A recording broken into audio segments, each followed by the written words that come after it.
Dear students, in yesterday's class we discussed about the constitution of Pharmacy Council of India. यानी कि pharmacy council of India के members कौन कौन से होते हैं। तो मैंने आपको बताया था कि 3 तरह के मेंबर्स होते हैं, इलेक्टेड मेंबर्स, नॉमिनेटेड मेंबर्स और ex officio members. In today's class we will discuss about the functions of pharmacy council of India. Pharmacy council of India कौन कौन से फंक्शन परफॉर्म करती है, इसके मेजर फंक्शन कौन से होती है। सबसे बड़ा जो फार्मेसी काउंसिल ऑफ इंडिया सबसे बड़ा जो फार्मेसी काउंसिल ऑफ इंडिया का जो फंक्शन होता है, to design education regulation.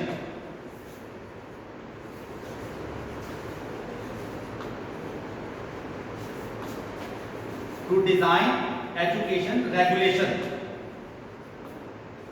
Education regulation क्या होती है?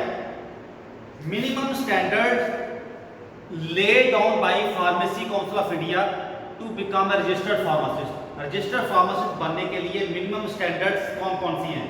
स्टार्टिंग फ्रॉम, जैसे अगर किसी ने फार्मेसी कोर्स में एडमिशन लेनी है तो उसकी बेसिक क्वालिफिकेशन क्या होनी चाहिए।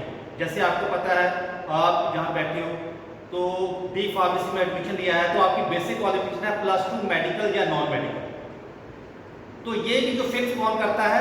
Pharmacy council of India education regulation में फिक्स करती है कि अगर किसी ने डी फार्मेसी कोर्स में एडमिशन लेनी है तो बेसिक क्वालिफिकेशन उसकी क्या होगी। जैसे आज का जो एजुकेशन रेगुलेशन है, ये एजुकेशन है ER 91 की है, यानी कि 1991 में 91 में ये अप्रूव हुई थी, तब से इंप्लीमेंट हुई है। इससे पहले 81 की थी। जो 81 की एजुकेशन रेगुलेशन है उसके हिसाब से मैट्रिक क्वालिफिकेशन, मैट्रिक के स्टूडेंट जो है वो डी फार्मेसी में एडमिशन ले सकते थे। लेकिन जो आजकल है वो है 91 की ER 91, इसके अकॉर्डिंगली +2 मेडिकल या नॉन मेडिकल के बच्चे डी फार्मेसी में एडमिशन ले सकते हैं।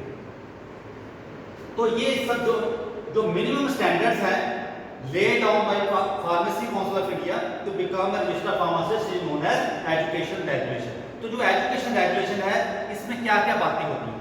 एजुकेशन रेगुलेशन में जैसे मैंने बताया कि सबसे पहले तो होता है कि मिनिमम स्टैंडर्ड, जो मिनिमम क्वालिफिकेशन है वो क्या होनी चाहिए फॉर एंटरिंग द प्रोफेशन। जो फार्मेसी का कोर्स करने से पहले मिनिमम क्वालिफिकेशन क्या होनी चाहिए। उसके बाद कितने साल का कोर्स है, ड्यूरेशन क्या है, ड्यूरेशन ऑफ कोर्स कितनी है, सिलेबस क्या होना चाहिए।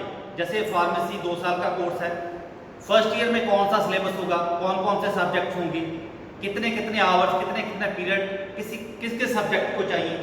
सेकंड ईयर में कौन कौन सा सिलेबस होगा, कौन कौन से सब्जेक्ट होंगे, कितने कितने आवर्स, कितने कितने पीरियड चाहिए एक एक सब्जेक्ट को। और कोर्स कंप्लीट करने के बाद प्रैक्टिकल ट्रेनिंग की ड्यूरेशन कितनी होगी और कहाँ भी आप कर सकते हो, ये सब कुछ जो है एजुकेशन रेगुलेशन में लिखा जाता है। और जहाँ पे आपने ट्रेनिंग करनी है तो उसकी फैसिलिटीज क्या क्या होनी चाहिए। जैसे हॉस्पिटल, सिविल हॉस्पिटल में ट्रेनिंग करोगे आप आफ्टर कंप्लीटिंग 2 ईयर कोर्स, तो वहाँ पे क्या क्या फैसिलिटी होनी चाहिए। और जहाँ पे आप फार्मेसी का कोर्स कर रहे हो वहाँ पे क्या क्या फैसिलिटी होनी चाहिए, वहाँ पे इंफ्रास्ट्रक्चर कौन कौन सा होना चाहिए। ये सब कुछ जो है एजुकेशन रेगुलेशन में आता है। ठीक, जैसे कि 2 साल का कोर्स है, उसके बाद 3 महीने की प्रैक्टिकल ट्रेनिंग है सिविल हॉस्पिटल में, जो कि स्प्रेड होनी चाहिए 500 आवर्स। 3 महीने भी कंप्लीट होने चाहिए और 500 आवर्स भी कंप्लीट होने चाहिए प्रैक्टिकल ट्रेनिंग में। अगर सपोज करो किसी मंथ में ज़्यादा छुट्टियाँ वगैरह आ जाती हैं, 500 आवर्स आपके पूरे नहीं होते, क्योंकि एक दिन में तकरीबन 6 घंटे 6 आवर जो है हॉस्पिटल चलता है। तो अगर 3 महीने में 500 आवर्स पूरे नहीं होते तो फिर एक्स्ट्रा डेज लगा के जब तक 500 आवर्स पूरे होते हैं तब तक जो है आपको प्रैक्टिकल ट्रेनिंग जो है वो देते हैं। तो जो पहला फंक्शन है वो है to design education regulation. Education regulation को फ्रेम करना, फार्मासिस्ट के लिए कौन सा जो है कोर्स के लिए एडमिशन करने, कोर्स की जो एडमिशन है उसके लिए मिनिमम क्वालिफिकेशन क्या है और सिलेबस क्या है। ठीक, सेकंड है टू रिकॉग्नाइज वेरियस इंस्टीट्यूशंस।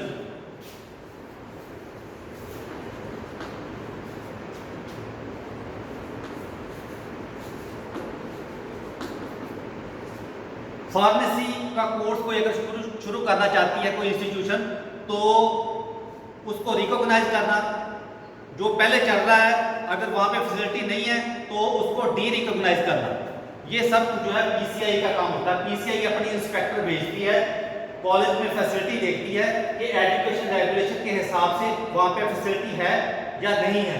अगर फैसिलिटी है तो कॉलेज को वो रिकॉग्नाइज कर देते हैं। एजुकेशन रेगुलेशन में सब बातें जो है प्रिस्क्राइब की होती हैं कि डिप्लोमा फार्मेसी अगर कहीं पे है तो कितनी लैब्स होनी चाहिए, जो क्वालिफाइड स्टाफ है, फैकल्टी मेंबर जो है, फैकल्टी मेंबर वो कितने होने चाहिए, उनकी क्वालिफिकेशन क्या होनी चाहिए। जैसे आपको पता है डी फार्म पढ़ाने के लिए जो है अपने 60 का कोर्स है यहाँ पे, तो यहाँ पे 6 फैकल्टी मेंबर्स होने चाहिए जो फार्मेसी के जो हैं, उनकी क्वालिफिकेशन क्या होनी चाहिए, और 4 लैब होनी चाहिए, 2 क्लासरूम होने चाहिए, लाइब्रेरी होनी चाहिए, कॉमन रूम फॉर गर्ल्स होना चाहिए। ठीक, ये बेसिक इंफ्रास्ट्रक्चर क्या क्या होना चाहिए, ये सब कुछ जो है चेक करने के बाद, जो कि एजुकेशन रेगुलेशन में दिया होता है, उसको चेक करने के बाद कॉलेज को रिकॉग्नाइज करना जो है पीसीआई का काम। तीसरा जो है वो है to recognise any foreign qualification.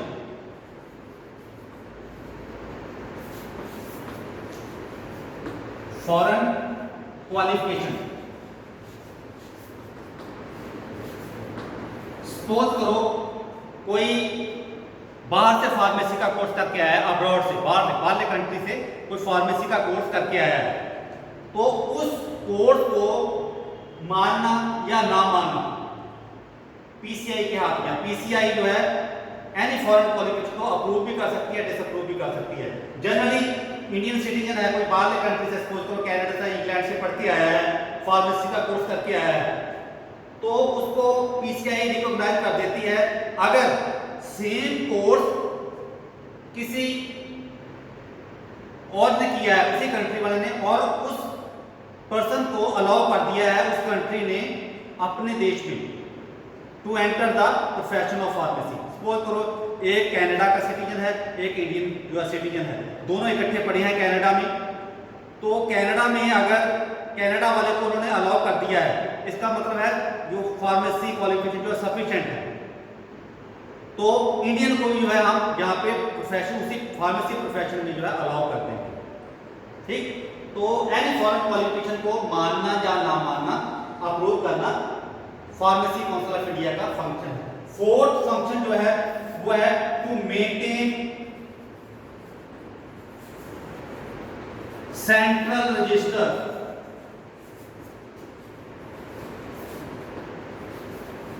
Central register क्या होता है? मैंने आपको बताया था कि फार्मेसी एक्ट 1948 में पास हुआ था, और उसके बाद after 1948 2 amendments were made in 1959 and 1976। 1959 में एक शोध की गई थी, 1976 में भी एक जो है अमेंडमेंट की गई थी फार्मेसी एक्ट में, और 1976 में यही अमेंडमेंट थी कि जो फार्मेसी काउंसिल ऑफ इंडिया है एक रजिस्टर को मेंटेन करेगी जिसमें सारे इंडिया के स्टेट वाइज रजिस्टर्ड फार्मासिस्ट के नाम होंगे। अगर कल को आप जैसे रजिस्ट्रेशन, आप फार्मेसी का कोर्स करने के बाद रजिस्ट्रेशन करवा लेते हो, तो रजिस्ट्रेशन के बाद आपका नाम सेंट्रल रजिस्टर में एंटर हो जाएगा। तो सेंट्रल रजिस्टर क्या चीज है? एक ऐसा रजिस्टर है जिसमें अल्फाबेटिकली स्टेट के नाम दिए हुए हैं और स्टेट के बाद डिस्ट्रिक्ट के नाम दिए हुए हैं, और उनमें सारे इंडिया के रजिस्टर्ड फार्मासिस्ट के जो है वो नाम है उसमें दिए हुए। तो ये रजिस्टर जो है मेंटेन कौन करता है? ये रजिस्टर मेंटेन कौन करता है? Pharmacy council of India. Pharmacy council of India maintain the register known as central register. ये अमेंडमेंट 1976 में की गई थी। 1976 में एक अमेंडमेंट की गई थी जिसके accordingly pharmacy council of India जो है एक रजिस्टर मेंटेन करती है जिसको कहते हैं सेंट्रल रजिस्टर। और ये रजिस्टर कैसे मेंटेन होता है? After 1st April of every year registrar of state pharmacy council, her state pharmacy council का जो रजिस्ट्रार है वो अपनी अपनी स्टेट का जो रजिस्टर है जिसमें रजिस्टर्ड फार्मासिस्ट के नाम दिए हुए हैं वो फार्मेसी काउंसिल ऑफ इंडिया के ऑफिस में भेजता है और उसको कंपाइल करके एक बड़ा रजिस्टर बन जाता है जिसको कहते हैं सेंट्रल रजिस्टर, जिसमें सारे इंडिया के रजिस्टर्ड फार्मासिस्ट के नाम होते हैं। ठीक, तो ये 4 इंपॉर्टेंट फंक्शन हैं which are performed by pharmacy council of India. ठीक, तो ये 4 फंक्शन जो है pharmacy council of India perform करती है। एजुकेशन रेगुलेशन को बनाना, कॉलेजों को रिकॉग्नाइज करना या विड्रॉल ऑफ अप्रूवल, ये नहीं कि कॉलेज एक बार रिकॉग्नाइज हो गया तो सदा के लिए रिकॉग्नाइज रहेगा। If it come to the notice of pharmacy council of India that institution does not conform to the education regulation, then it may withdraw its approval। Pharmacy council of India अपनी approval जो है withdraw कर सकती है। बाहर की कोई qualification जो है उसको मानना, अप्रूव करना या ना अप्रूव करना वो भी जो है फार्मेसी काउंसिल ऑफ इंडिया के हाथ में है। और फोर्थ जो फंक्शन है वो है कि सेंट्रल रजिस्टर को मेंटेन कर। ये 4 इंपॉर्टेंट सबसे बड़े जो है वो फंक्शन हैं इसके फार्मेसी काउंसिल ऑफ इंडिया। ठीक है, तो अब नेक्स्ट क्लास में आपको स्टेट फार्मेसी काउंसिल के बारे में बताएंगे कि स्टेट फार्मेसी काउंसिल क्या होती है और उसकी मेंबर्स कौन कौन से होते हैं और उसका काम क्या होता है। ठीक है, ओके, थैंक यू।